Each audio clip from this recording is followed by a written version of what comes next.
안녕하세요. 춘천 한마음교회 이진솔입니다. 저는 태어났을 때부터 시각장애가 있었는데요.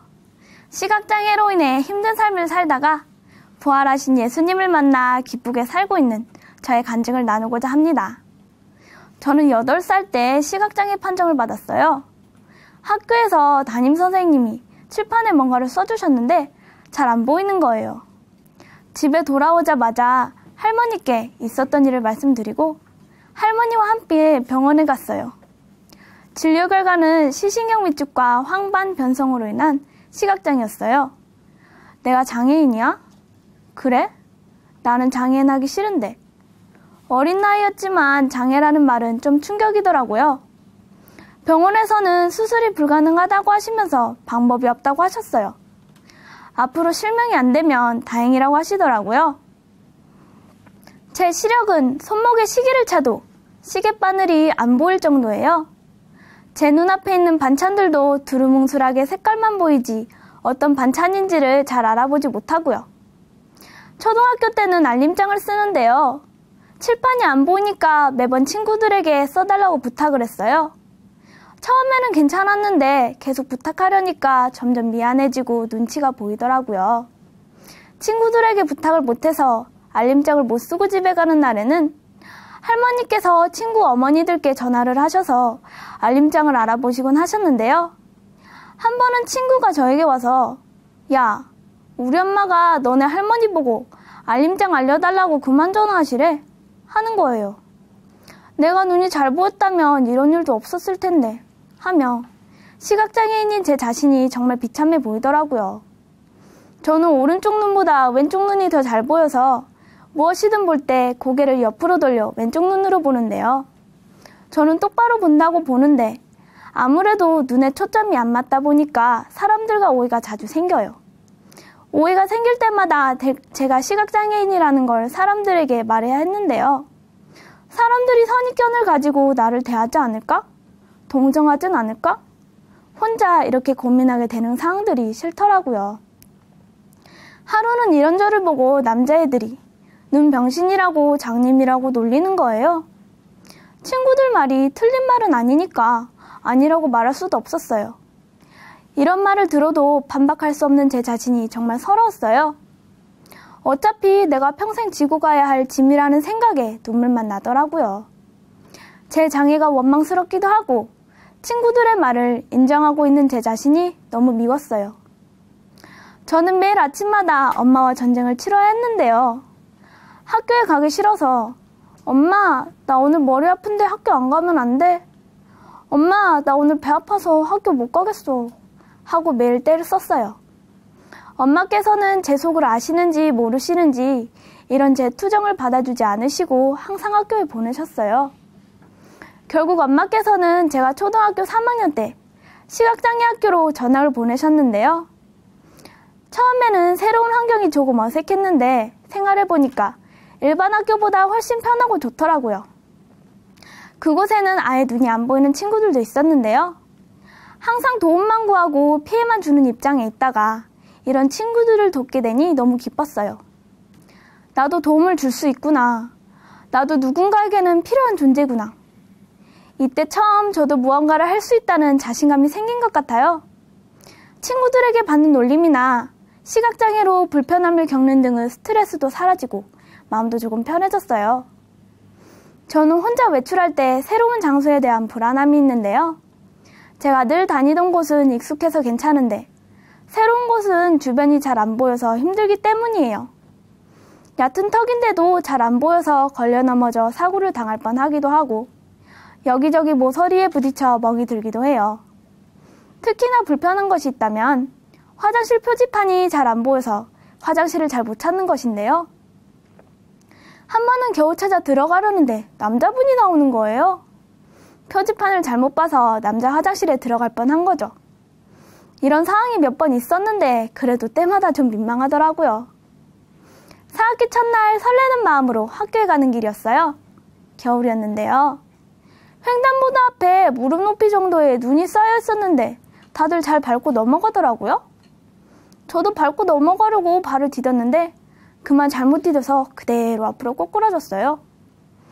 넘어져서 다리도 아프고 옷도 완전히 흙탕물로 뒤덮여버렸어요.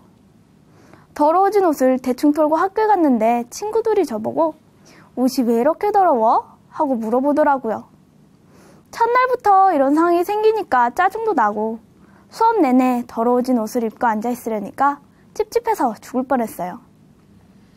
비가 오는 날에는 눈앞에 물구덩이가 안 보여서 그대로 물구덩이에 발을 담그는 경우가 허다한데요. 이렇게 몇 번 담궈보니 물구덩이를 피하는 감이 생겼어요. 물구덩이가 있는 것 같으면 감으로 삥 돌아가거나 까치발을 디뎌서 피하는데요. 사람들에겐 조금 이상해 보일 수 있지만 발이 젖는 것보단 몇 배 낫더라고요. 하루는 식탁 위에 그릇을 치우고 있었어요. 보온 도시락이 있길래 치우려고 들었는데요. 그 안에 뜨거운 물이 담겨져 있었던 거예요. 저는 물이 담길 줄도 모르고 대충 들었는데 그대로 뜨거운 물이 제 몸에 쏟아졌어요. 안 보이니까 이런 일도 당하는구나. 별일이 다 있네. 어이가 없더라고요. 이 일로 몇 주간 계속 얼음을 대고 연고를 발라야 했는데요. 안 그래도 잘 안 보여서 뭐 하나 하는데 시간이 걸리는데 이런 일이 생기니까 진짜 귀찮더라고요. 저는 중학교 1학년을 마칠 때쯤 캐나다로 이민을 가게 되었어요. 한국에서는 장애인들이 할 수 있는 일이 많아 보이지 않았거든요. 그래서 저의 미래를 위해 캐나다로 가기로 결정했어요. 제가 캐나다로 들어가기 1년 전에 엄마랑 아빠가 먼저 들어가셔서 이것저것 준비를 하셨는데요. 우리 엄마께서 들어가셨던 하숙집이 한마을교회 다니셨던 분이 운영하시는 하숙집이었던 거예요. 엄마께서는 그곳에서 복음을 들으시고 저한테도 전화하셔서 한마을교회에 대해 알려주셨어요. 캐나다에 오면 같이 다니자고 하시더라고요. 썩 내키지는 않았지만 같이 가기로 했어요. 교회 이모들이 품 안에 선물을 가득 안고 저를 기다린다는 얘기를 들었거든요. 저는 캐나다에 도착하자마자 돌아오는 첫 주일부터 함께 예배를 드리게 됐어요. 가서 하숙집 이모에게 복음을 듣게 됐는데요. 사회과부도 맨 뒷면을 펼치시면서 예수님과 예수님의 제자들이 실존 인물이었다는 증거가 있다는 거예요. 진짜 보니까 예수님이 언제 태어났는지, 예수님의 제자들이 언제 태어나고 죽었는지 연도까지 정확하게 나와 있더라고요. 정말 충격이었어요. 사람들이 지어낸 책 속에 주인공이라고만 생각했던 예수가 역사책에 나와 있다니. 그리고 제자들까지? 이 사람들이 정말 살아있었던 사람들이면 살아있었을 때 했던 행동이나 일들도 진짜라는 생각이 들더라고요. 그 순간 부활이 역사적 사실이라고 이모께서 말씀해 주셨던 게 생각이 났어요. 예수님이 부활하셨어? 그럼 하나님이시잖아. 하나님이 정말 계신 거였어? 역사책에 부활하셨다 나와 있으니까 하나님의 존재를 믿을 수밖에 없었어요. 그리고 부활을 알게 되니까 다 거짓이라고 생각했던 성경도 하나님 말씀이란 걸 알게 됐어요. 그니까 저절로 믿어지더라고요. 이모께서 우리가 하나님을 믿지 않고 내가 주인데 내 마음대로 살아서 예수님께서 죽으실 수밖에 없었어. 예수님께서 죽으셔서 우리 죄를 사하시고 부활하셔서 믿을 만한 증거를 주셨는데도 예수님을 믿지 않는 것이 죄야 라고 하셨어요. 그러시면서 요한복음 16장 9절을 찾아주셨어요. 죄에 대하여라 함은 저희가 나를 믿지 아니하며 예수님을 믿지 않는 것이 죄더라고요. 그리고 예수님께서 부활하신 이유가 저의 주인이 되시기 위해서라는 거예요. 그 순간 마음이 쿵 하고 내려앉았어요. 하나님이신 예수님께서 왜 그 모진 고난과 고통을 참으셨는지를 알게 되었어요. 저의 주인이 되시기 위해 다 참으셨던 거예요. 저의 주인이 되어주셔서 예수님 안에 있는 자유와 기쁨을 누리게 해주고 싶으셔서 죽고 부활하신 거였어요. 그때 제 머릿속에 한 장면이 그려졌어요. 바닥에 예수님이 누워 계셨고 하나님과 저는 그 앞에 서 있었어요. 죄의 싹은 사망인데 예수님의 피로만 죄 사함을 얻을 수 있다며 예수님께서 저의 죄를 위해 죽으셨다고 하시는 거예요. 내가 주인된 죄 때문에 예수님께서 십자가에 못 박혀 죽으셨구나. 나 대신 예수님이 죽으신 거구나. 이렇게 하나님을 무시하고 제가 주인이 되어 지옥에 갈 수밖에 없는 저를 살리시려고 예수님께서 죽고 부활하신 거였어요. 저는 이런 예수님의 마음을 완전히 무시하고 제가 제 마음의 주인이 되어 왜 나는 장애인으로 태어나서 남들이 당하지 않아도 되는 일을 당해야 하나? 왜 남들이 누리는 것을 나는 누리지 못하나 하며 원망했어요. 예수님께서 다 이뤄주시고 저의 주인이 되어주셨는데 이분이 원래 저의 주인이신데 제가 주인 노릇을 했어요. 그때 모든 것이 다 풀어졌어요. 내가 장애 때문에 힘들었던 게 아니라 예수님을 믿지 않아서 힘들었던 것보다 저의 실상이 보이니 하나님께 할 말이 없었어요. 하나님 죄송합니다. 예수님을 믿지 않고 제가 주인 되어 살았습니다. 용서해 주세요. 예수님은 나의 주인이십니다. 저는 회개하고 예수님을 주인으로 영접했습니다. 여름방학 때 신앙훈련을 받으려고 한국에 있는 한마음교회에서 운영하는 기숙사에 들어가게 되었어요. 매일 새벽을 깨워 기도했는데요. 성경책을 보니까 병 걸린 사람도 고침을 받고 저처럼 눈이 안 보이는 사람도 고침을 받더라고요. 이 말씀대로 저는 눈이 좋아지게 해달라고 기도를 했어요. 하루는 기도를 하는데 우리 목사님께서 항상 하셨던 말씀이 생각났어요. 여러분들요, 살아봤자 7, 80이에요. 아, 그렇지. 이 세상에서 살아봤자 7, 80이지. 하는데 인생이 끝난 후 갈 천국이 선명해지는 거예요. 영원한 것 앞에 서니 이 세상에서 잠깐 가지고 있을 제 장애가 점과 같이 보였어요. 그러면서 고린도전서 15장 말씀과 함께 부활하신 예수님이 생각이 났어요. 예수님께서 나에게 영원한 것을 주셨구나. 장애를 가진 몸이 아니라 예수님처럼 썩지 않는 몸으로, 영광스러운 몸으로, 강한 몸으로 살게 해주셨구나. 더 이상 제 장애가 보이지 않더라고요. 정말 기뻤어요. 이 세상의 끝이 아니라 영원한 것이 있다는 것에 눈이 떠지니 저처럼 장애를 가지고 사는 사람들에게 이 소식을 알려주고 싶었어요. 이것이 하나님께서 제게 주신 사명이라는 것을 알겠더라고요. 제 장애가 장애에서 그치는 것이 아니라 저와 같은 장애인들에게 소망을 주고 기쁨을 주는 하나님의 통로가 될 수 있다는 것이 너무 감사해요. 지금 저는 예전에 병원에서 들었던 것처럼 시간이 지날수록 점점 눈이 안 좋아지고 있어요. 예전에는 특수 돋보기로 보면 그나마 보였던 책들도 지금은 특수 돋보기로 봐도 안 보여요. 길을 갈 때도 더 신경을 쓰면서 걸어야 하고요. 제 눈은 점점 안 좋아지는 상황이지만 이런 상황에 따라 흔들리지 않아요. 왜냐면 제가 육신의 눈은 어두워져도 날마다 마음의 눈이 밝아지고 있거든요. 날마다 예수님이 더 선명하게 보이거든요. 날마다 천국의 소망이 부어지고 있거든요. 저는 이 세상에 사는 잠깐 동안 불편할 수 있어도 영원한 그 나라가 선명하기 때문에 날마다 그 기쁨으로 살고 있어요. 이 땅에서 불편함을 주님께서 주시는 천국의 소망으로 덮게 해주셨어요. 저는 날마다 이분을 바라보면서 부활이라는 확실한 증거가 있기 때문에 어려운 일과 힘든 일이 있어도 금방 훌훌 떨어버리고 오뚜기처럼 벌떡 일어납니다. 하나님께서는 저처럼 시각장애를 가진 한 동생에게 복음을 전할 수 있는 기회를 허락해 주셨는데요.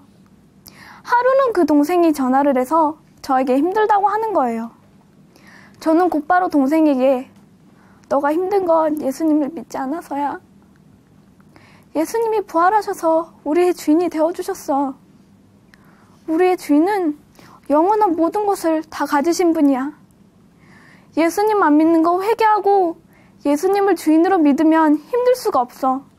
평생 기쁘게 살 수 있어. 복음을 전했어요. 부활하신 예수님을 주인으로 믿으면 얼마나 자유롭고 기쁜 삶을 살게 되는지 알게 되니까 복음을 전할 수밖에 없더라고요. 저는 노방전도를 자주 하는데요. 한 언니와 함께 길을 가다가 어떤 청년에게 복음을 전하게 되었어요.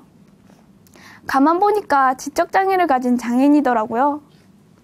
제가 장애인이라는 것을 밝히면 그분께서 마음을 조금 더 편하게 가지실 것 같아서 그분께 제가 시각장애인임을 밝히고 제 이야기를 들려드리게 되었어요. 우리가 장애가 있으니까 불편한 것도 많고 점점 살아갈수록 살기가 힘들어지잖아요. 그런데요, 예수님을 믿으면 나중에 이런 장애를 가진 몸이 아니라 영원한 몸으로 영원히 살 수 있어요. 저 지금 예수님 믿고 완전 기쁘게 살고 있거든요. 예수님 한번 믿어보세요. 그랬더니 그분은 부활하신 예수님을 마음의 주인으로 영접하셨습니다. 장애를 벗어나 천국에서 영원히 기쁘게 사실 것을 생각하니 정말 기쁘더라고요. 하나님께 정말 너무 감사했습니다. 교회 지체분들과 함께 교회에서 체육대회 준비를 할 때였어요. 할 일은 많은데 사람이 부족한 상황이었어요. 이것도 도와주고 싶고 저것도 도와주고 싶은데 잘 안 보여서 많이 도와드릴 수가 없었어요. 제가 할 수 있는 것만 하고 바쁘게 움직이는 사람들을 구경해야 했어요. 눈이 좋았으면 더 많이 도와줄 수 있었을 텐데 하는 생각에 마음이 좀 안 좋더라고요. 이런 제게 하나님께서 부자와 가난한 과부에 대한 말씀을 생각나게 해주셨어요.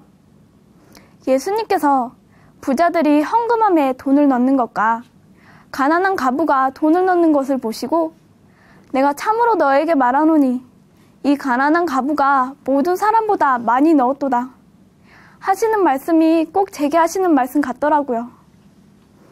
장애 때문에 도울 수 있는 일이 많지 않지만 장애를 가지고 있으면서도 교회를 섬기려 하는 제 마음이 귀하다고 잘했다고 칭찬해 주시는데 정말 너무 기뻤어요. 하나님 편에서 제 장애를 보게 되니 제 장애는 너무 큰 축복이더라고요. 지금은 날마다 하나님께 감사하며 주를 위해 살고 있습니다. 앞으로 계속 장애를 가지고 살면서 몸은 조금 불편하겠지만 이 세상의 끝이 아니라 영원한 것이 있기에 저는 장애인으로 사는 것이 너무 기뻐요. 저와 같은 장애인들에게 하나님의 복음을 전해주는 통로가 되어 하나님께 영광 돌릴 수 있게 해주셔서 감사합니다. 영원한 천국의 삶에 비해 장애를 가지고 사는 삶은 너무도 짧습니다. 예수님이 부활하심으로 이 세상의 끝이 아니라 영원한 것이 있다는 것을 알려주셨습니다. 저는 지금 이 세상 그 누구보다 기쁘고 값진 삶을 살고 있어요. 장애를 통해 복음을 전할 수 있도록 허락해 주신 하나님께 모든 영광을 올려드립니다. 예수님께서 저를 위해 죽으시고 부활하신 것처럼 저도 매일 복음을 전하는 사명을 감당하겠습니다. 예수님 사랑합니다. 감사합니다.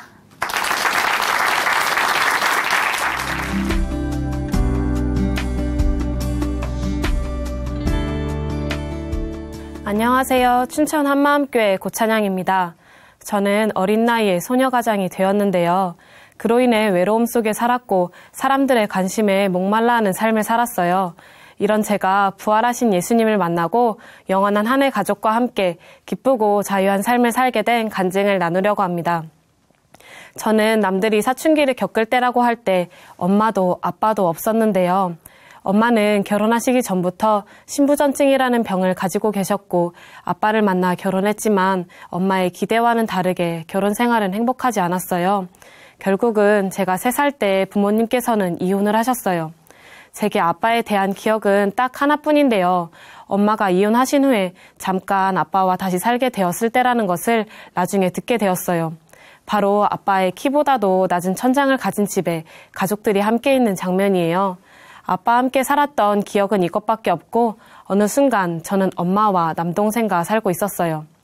잠깐이었지만 엄마가 재혼에 대해 생각하실 때가 있었던 것 같아요. 엄마가 조심스럽게 엄마 재혼하는 거 어때? 라고 물어보셨어요. 그런데 저는 바로 싫어요 라고 대답했어요. 엄마가 혼자서 외로우실 수 있겠다는 생각이 들었지만 만약 재혼하시게 되면 엄마를 빼앗길 것 같았거든요. 그때는 그냥 엄마가 저만 바라봐줬으면 했어요. 어린이집 숙제 중에 그림 일기를 그리는 것이 있었는데요. 그때 저와 엄마, 남동생 이렇게 셋이서 나란히 자는데 엄마가 1살 차이밖에 나지 않는 동생만 보고 잔다고 질투했던 내용이었어요.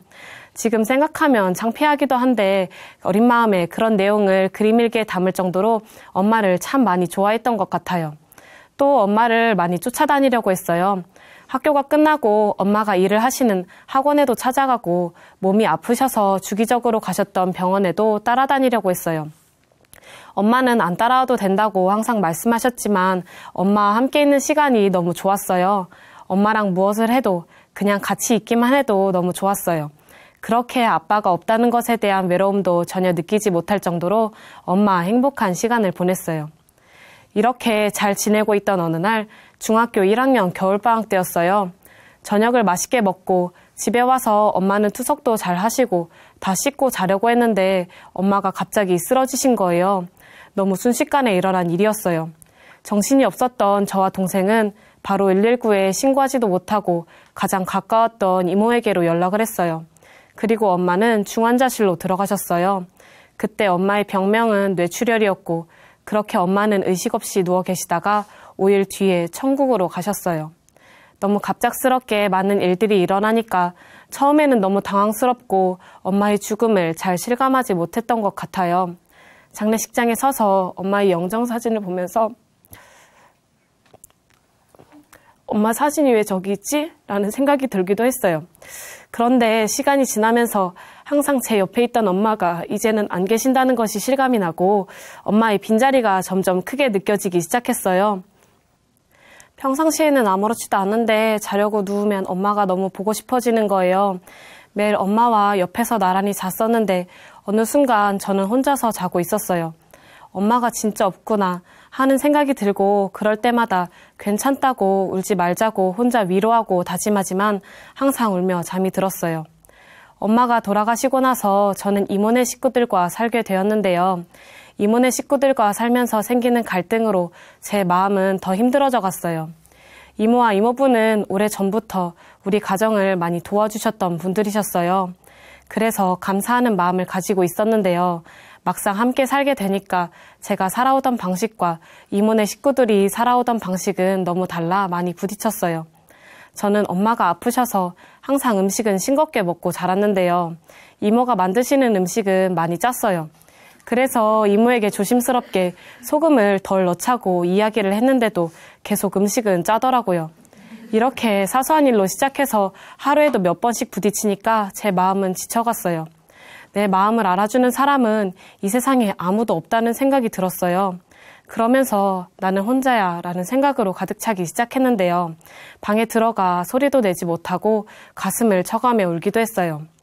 이렇게 이모네 집에서 살면서 부딪힐 때마다 그래도 몇 년을 같이 살았는데 어떻게 내 마음을 모르시는 걸까? 왜 이곳에 데려오셔서 나를 더 힘들게 하나? 차라리 동생과 둘이 살게 놔두시지 하며 원망의 마음이 들었어요. 하지만 이곳에서 살라고 하시는 주변 어른분들의 말씀을 거스를 만한 용기도 없었고 또 무엇보다도 그럴 수 있는 힘도 없었어요. 저의 이런 지친 마음은 밖에서도 위로받을 길이 없었어요. 누가 내 옆에 있어 주었으면 좋겠다. 내 마음을 잘 알아주는 사람이 있었으면 좋겠다라는 마음이었어요.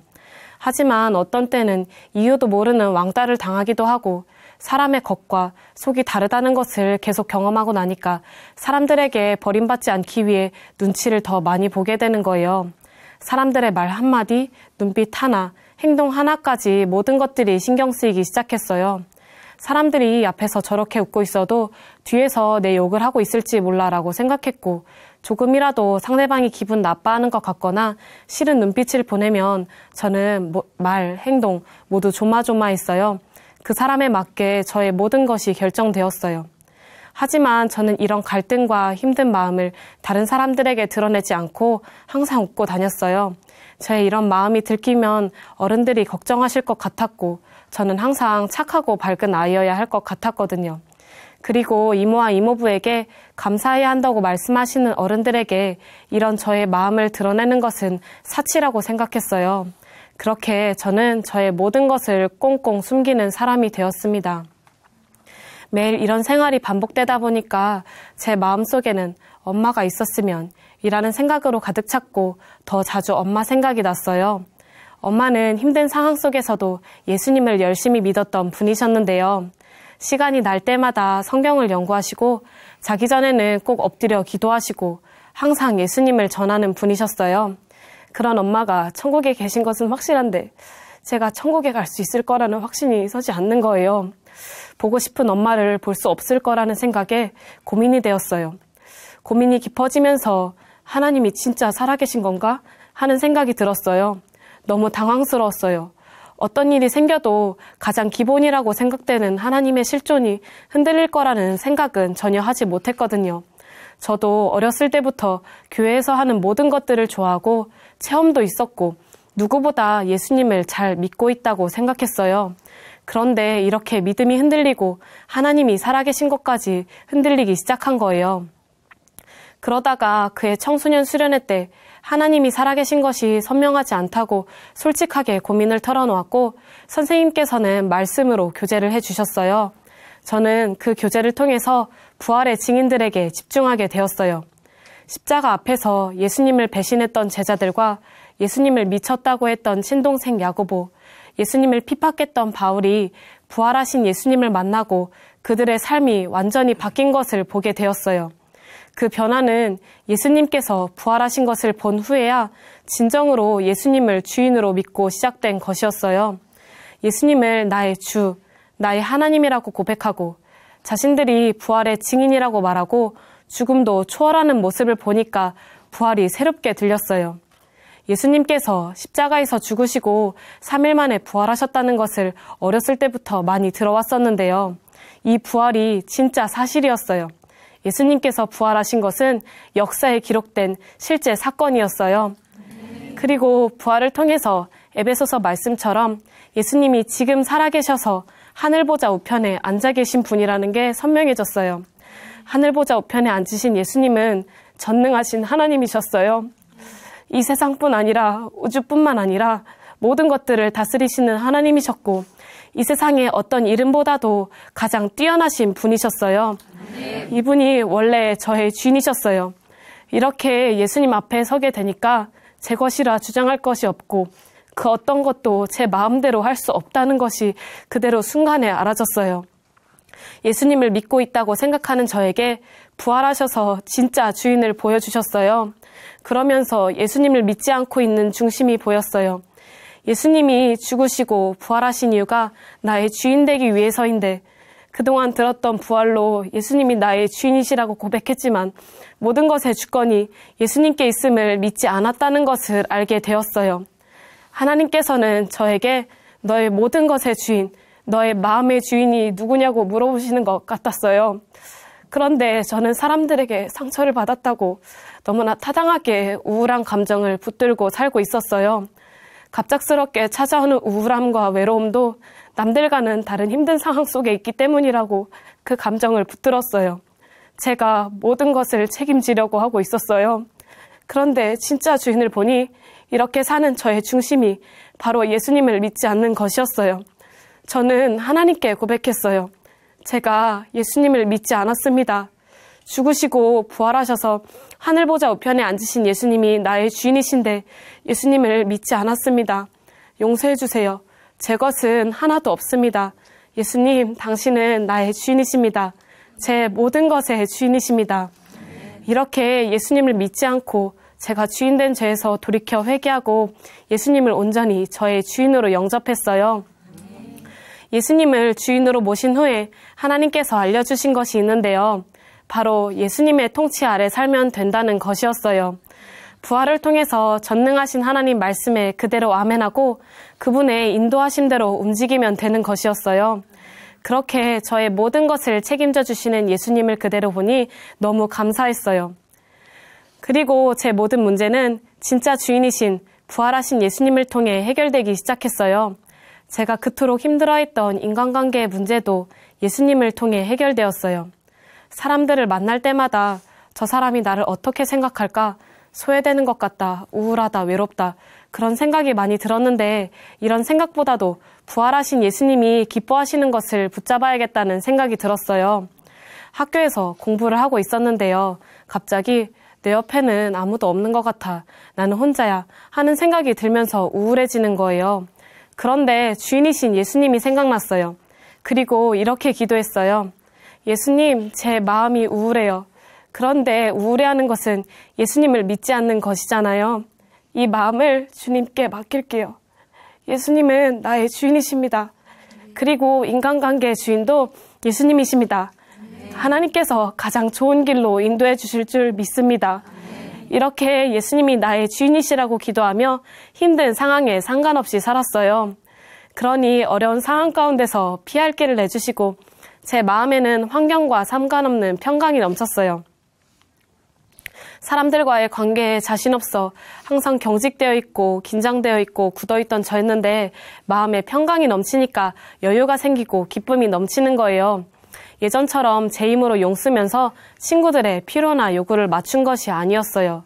그런데 하나님과 관계를 맺고 기쁘게 생활하니까 자연스럽게 제 모습이 밝아지더라고요. 예전에는 제가 장난을 친다는 것은 상상도 못할 일이었는데요. 마음에 기쁨이 넘치니까 하지도 못했던 장난도 쳐가며 친구들에게 기쁨을 주기도 했어요.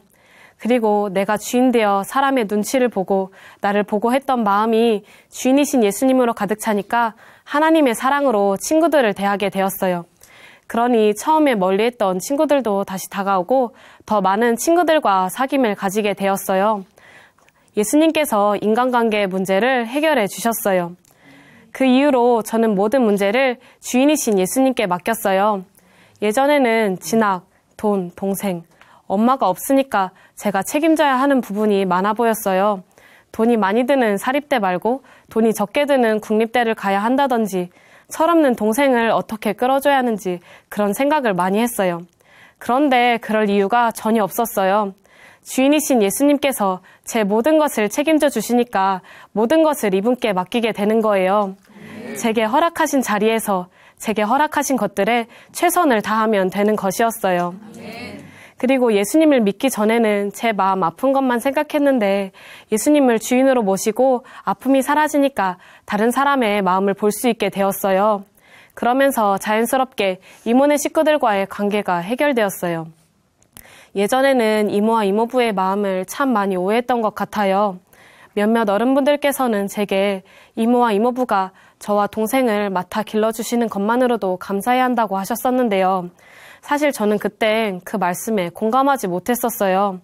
이모, 이모부와 표현하는 방식이 달라서 저와 동생을 정말 챙겨주고 싶어 하시는 마음을 보지 못하고 말이에요. 그런데 이제는 어떤 말씀을 하셔도 저와 동생을 생각하시는 마음이 보여요. 그리고 예전에는 이모와 이모부에게 말을 꺼내는 것이 쉽지 않고 경직되었었는데 지금은 마음에서 피하는 것이 아니라 웃고 장난도 치면서 대화도 너무 잘하고요. 먼저 연락해서 함께하는 시간도 많이 보내고 있어요. 그리고 제가 힘들어했던 것만큼 이모와 이모부의 힘드셨을 마음이 보이니 저희를 돌보아 주신 것에 너무 감사하고 앞으로 이모와 이모부께 정말 효도하고 싶어요. 부활을 통해 선명해진 것이 하나 더 있는데요. 요한복음 14장 말씀을 읽고 있었는데 엄마가 좋아하시고 붙들었던 말씀이 제 눈에 들어왔어요. 마음에 근심하지 말라고 하시며 예수님께서 천국에 처소를 예비해 놓으시겠다는 말씀이요. 부활이 선명해지면서 천국과 지옥이 진짜 있구나. 나도 천국에서 엄마를 만날 수 있구나 하는 생각이 들면서 너무 기뻤어요. 예전에는 어른들이 저를 보면 안타까운 눈빛을 보내실 때가 많았어요. 그때마다 형식적인 말로 천국에서 만나면 돼요 하고 이야기했어요. 그런데 부활을 통해 천국이 있다는 것이 확실하니까 기쁨 가운데, 확신 가운데 천국에서 엄마를 만나면 된다고 이야기하게 되었어요. 그리고 하나님께 감사한 것이 있는데요.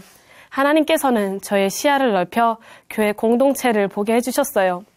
예배 시간에 어떤 지체를 위해 중보기도를 하고 있었는데요. 기도를 하는 중간에 하나님께서는 저도 교회 기도를 받고 컸다는 것을 알게 해주셨어요.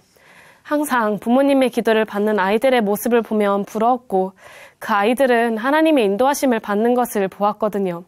저는 부모님이 없으니 그런 기도를 받고 있지 못한다고 생각했어요. 그런데 교회에 많은 분들이 저를 위해 기도해주고 계심을 알게 되면서 교회 공동체를 보게 되었어요. 혈육의 엄마가 없어도, 혈육의 아빠가 없어도 하늘 가족으로 함께하는 엄마와 아빠가 많은 것을 보게 해주셨어요. 어떤 분들은 저를 보실 때마다 내 딸 하고 불러주시며 내가 너의 엄마야, 내가 너의 아빠야 라고 말씀해 주세요. 어디 좋은 곳으로 가게 되면 저를 챙겨주시기도 하시고 많이 아픈 것이 아니었는데 함께 병원에 가주시기도 했어요. 한 번은 그냥 피아노 학원에서 하는 작은 연주였는데도 와주신 분들도 있었고 어려운 사정을 아시는 분들은 제가 좋아하는 악기를 그냥 가르쳐 주시기도 했어요. 또 몸에 좋은 것들을 챙겨주시는 분들도 있었어요. 그리고 무엇보다 그런 것들이 부담으로 다가오는 것이 아니라 정말 가족이라는 마음이 느껴진다는 것이었어요. 이런 하늘 가족은 제가 만들어낼 수 있는 것이 아니고 회개하고 예수님을 주인으로 믿는 순간 하나님께서 주신 것이었어요. 내가 기뻐할 때 함께 기뻐해주고 내가 슬퍼할 때 함께 슬퍼해주고 나의 있는 모습 그대로를 받아주는 공동체요. 너무나도 큰 공동체에 사랑과 기도를 받고 있다는 것을 깨닫는 순간 너무 감사했어요. 항상 사랑과 관심에 목말라 했었는데 제 옆에는 항상 저를 사랑해주고 관심을 가져주는 교회 공동체가 늘 있었어요. 이렇게 이 세상에서도 받을 수 없는 큰 사랑을 하늘가족 공동체를 통해 누리게 해주셨고 공동체와 함께하는 기쁨으로 100배의 축복을 누리게 해주셨습니다. 아멘. 예수님을 만나지 못했다면 이런 삶은 정말 상상도 못했을 거예요. 제 마음도 알지 못하고 항상 모든 일에 방황하며 우울한 사람으로 살았을 거예요. 그런데 부활하신 예수님을 만나고 하나님께서 저에게 왜 이런 삶을 허락하셨나 생각한 적이 있어요. 바로 저의 이런 삶을 통해 저를 찾아와 주신 예수님, 저를 인도해 주시는 예수님을 사람들에게 소개해 주길 원하심을 알 수 있었어요. 그래서 부활하신 예수님을 주인으로 모시면 어떤 상황과 환경에 상관없이 기쁘게 살 수 있다고 말해주고 싶어요. 마지막으로 제가 가장 좋아하는 찬양 가사가 있는데요. 살아계신 주, 나의 참된 소망, 걱정, 근심 전혀 없네. 사랑의 주, 내 갈 길 인도하니 내 모든 삶의 기쁨 늘 충만하네. 예수님께서 부활하시고 저의 주인 되어주셔서 모든 것을 다 주셨어요. 보이지 않는 모든 것을 믿고 누리게 해주시고 천국에 갈 수 있는 영생을 주셔서 그곳에서 엄마를 다시 만날 수 있게 해주셨어요. 그리고 제 모든 것을 책임져 주시고 저와 함께 해주세요. 이렇게 저를 기쁨 가운데로 100배의 축복 가운데로 인도해 주신 하나님께 모든 영광을 올려드립니다. 감사합니다.